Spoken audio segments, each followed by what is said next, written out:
A system that a decade ago handled just 6,000 illegal immigrant minors a year has been flooded with more than 57,000 since last October, most from Central America. President Obama wants $3.7 billion in emergency funds for the final 2 months of this fiscal year, $1.8 billion of that to feed and house the minors, $1.2 billion for processing. Mark Rosenblum is with the nonpartisan think tank Migration Policy Institute. Quite literally, where does the money come from? We don't have extra money in the Treasury. Congress can spend money that it doesn't have. We run a deficit in many recent years. But Congress isn't even close to agreeing on how much extra money to provide. The president won't use what he has now to enforce the law. And so we want to give him more to what? Not enforce the law more? Republican Congressman Randy Weber, seen here on the border in his home state of Texas, says money should first come from the countries whose citizens are fleeing in droves. We're going to stop your foreign aid, and you're going to pay for that until you start helping us stem the tide. Is your remedy no extra money?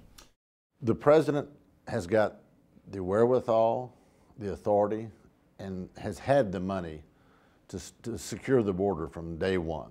He refuses to do so. The Democrat-led Senate proposed $2.7 billion to cover the last 2 months of this fiscal year. The Republican-led House, $694 million. Democrats would give Health and Human Services $1.2 billion more for housing and humanitarian assistance. Republicans, $197 million.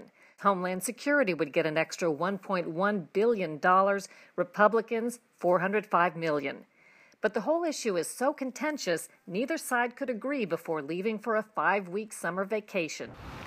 Meantime, the problems and the expenses continue to build.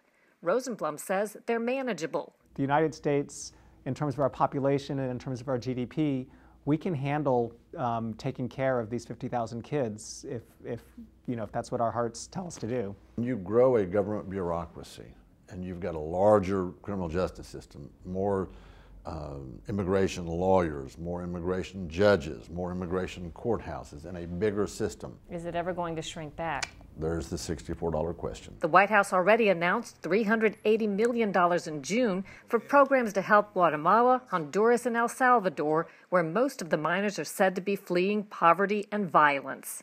Investigating Washington, I'm Cheryl Atkinson reporting.